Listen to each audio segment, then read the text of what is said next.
মানে এতিয়া আমি ওলাই আহিছোঁ মানে মোৰ লগৰটোৰ মানে জেঠাইকৰ ঘৰৰ পৰা আমি এতিয়া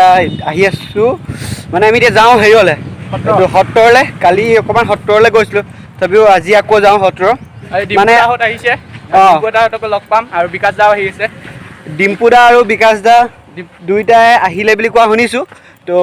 এতিয়া আমি সেইকাৰণে যাওঁ চাওঁ কাক লগ পাওঁ বোলে যদি ভাগ্য ভাল থাকে ডিম্পু দা লগ পাম বিকাশ দাকতো লগ পাইছোঁ আকৌ দুবাৰ একো নাই তথাপিও যাওঁ এতিয়া কাক লগ পাওঁ নাজানো বোলে ডিম্পু দাক লগ পালে বহুত ভাল লাগিব তো আপোনালোকে যদি ডিম্পু দাক লগ পাওঁতে দেখা পাব ডিম্পু দাক তেন্তে গৈ থাকোঁ আৰু ধুনীয়াকৈ ভিডিঅ'টো চাই থাকক যোৱাকালি আমি যিদৰে এই ৰাস্তাটোৰে গৈ আছিলোঁ আজি সেইদৰে এই ৰাস্তাটোৰে আমি গৈ থাকোঁ তেন্তে বলক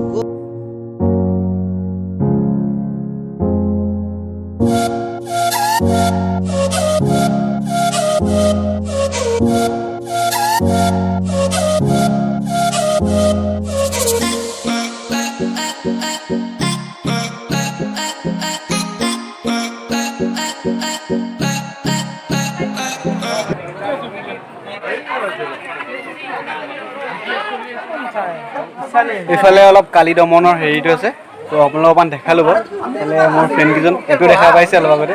তো হেৰিয়াকো লগ পালে ইও নৰো ইয়াৰ লগত ফটো মাৰিলোঁ চব ফটোখন দিয়ে দি নিদিয়ে ভগৱান জানিব আমি একো নাই আপোনালোকে দেখা পাব এতিয়া ডিম্পু দা আছে ইয়াতে তো চাওঁ ডিম্পু দাৰ লগত কথা পাতিবলৈ অকণমান গৈ চাওঁ ফালে ডিম্পু দা ফালে আজি বহুত দিনৰ মই লগ পাম মানে মই যাৰ পৰা এক্সপিৰিয়েঞ্চ লৈ যাৰ ভিডিঅ' চাই মই আজি শিকিছোঁ ব্লগিং কৰিবৰ কাৰণে তো আজি মানে ধেমাজিৰ পৰা ইমান দূৰৰ পৰা আহিছে হোলী চাবলৈ আপোনালোকে আহক বৰপেটাত হোলী চাওক বৰপেটাত দেউল যিটো একদম পৃথিৱী বিখ্যাত চাওক হোলী খেলক এনজয় কৰি থাকক মাত্ৰ কৰোণাৰ পৰা অলপমান বাচি থাকিব ডিম্পুদাৰ লগত কথা পাতিলোঁ তে মানে আহি মোক বন্ধু কেইজনমান লগ পালোঁ এইফালে ভাইটি তো সিহঁতে আজি ফাৰ্ষ্ট টাইম মোৰ লগত চেল্ফি লৈছে দেই ফাৰ্ষ্ট টাইম তো ভাল লাগিছে এনেকুৱা শিৱৰাজ ন আৰু তোমাৰ মোৰ নাম প্ৰীতম কাশ্যপ আৰু তোমাৰ প্ৰিয়াংক দাস গোটেইখিনি লগ পাই ভাল লাগিলে এইফালে কয়লা বাবাক মানে পূজা দিবৰ কাৰণে মানুহবিলাক গৈ আছে মানে এতিয়া ইমান ভিৰ নাই মানে কালি বহুত ভিৰ আছিলে এতিয়া কয়লা বাবাক মানে পূজা কৰি আছে আৰু এতিয়া গাইছ আমি আছোঁ বৰপেটা সত্ৰত আজি আমাৰ 3 নম্বৰ দিন তো দিনৰ ভাগত অলপ আহিলোঁ ফুৰিবৰ কাৰণে আৰু অলপ আপোনালোকো দেখালোঁ তো যিকেইদিন চায়ে আছে অলৰেডি তথাপিও দেখাইছোঁ আৰু সৈতে হইনা আছে তো আমি এতিয়া হওকচোন হইনাকেইটা অলপ চাওঁ অলৰেডি ডিম্পুদাই কাম কৰিলে তথাপিও আমি অকণমান দেখাই দিওঁ আপোনালোকক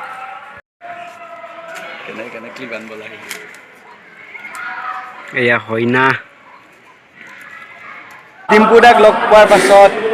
এতিয়া আহি পালেহি আমাৰ মাজত আমাৰ মৰমৰ আৰু অতি চেনেহৰ দাদা বিকাশ দা আৰু এইবাৰ এটি বিকাশ দাক মোৰ 3 নম্বৰবাৰ লগ পোৱা হৈছে কাৰণ বাকী দুটা ব্লগতো আপোনালোকে এবাৰ বিকাশ দাক দেখা পাইছে তো আহকচোন আমি বিকাশ দাৰ সৈতে অকণমান কথা পাতিম তেওঁ শ্বট লৈ আছে কিন্তু তথাপিও অকণমান অসুবিধা দিম তেওঁক অকণমান আকৌ পাতো কথা এইবিলাক একদম পূৰা বিকাশ দাই হোলীৰ ৰং চং লৈ একদম পূৰা তৃপ্ত হৈ আহিছে এইফালে দাদা একদম পূৰা ব্যস্ত চেল্ফি লোৱাত তেওঁ ফ্ৰেণ্ডছসকলৰ লগত একদম পূৰা কবুলি আছে বিকাশ দা এই 3 নম্বৰ ৰিপৰ্টিং কৰা কওক কিবা এটা কওক ভাল লাগিছে বৰপেটা সত্ৰত আহি কিনে আৰু যাব আহিছিলে এইবাৰো আহিছোঁ ৰ'দ পৰি আছে আৰু বহুত বেছি ভাল লাগে ইয়াতে আহি কিবা নিজৰ যেন লাগে ভাই যেন লাগে নিজৰ ইয়াতে নিজৰ জেগা যেন লাগে আৰু আহি কিনে বাকী ৰং কোনে লগালে ৰঙে পাৰ্কিঙত লগাই দিলে এই বঢ়িয়া বাকী এতিয়া বিকাশ দালৰ অকণমান যাম এইফালে আমাৰ বিকাশ দা গৈ আছে তেওঁ বৰ্তমান ব্লগ বনোৱাত ব্যস্ত চবেই ব্যস্ত আৰু এইবিলাক কৰিব যায় তো দাদাহঁতে আমি কথা পাতিম কিনিলোঁ আহিলোঁ ৰ'বা দি দিওঁ নহ'লে এতিয়া লাইন খালী আছে ন খেলা দিয়ক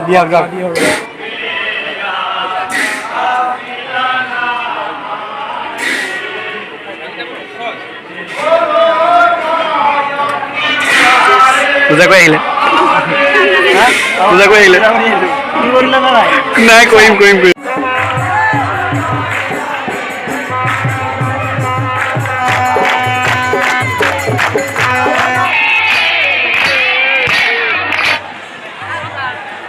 এইফালে আমাৰ ব্লগিং কৰাত ব্যস্ত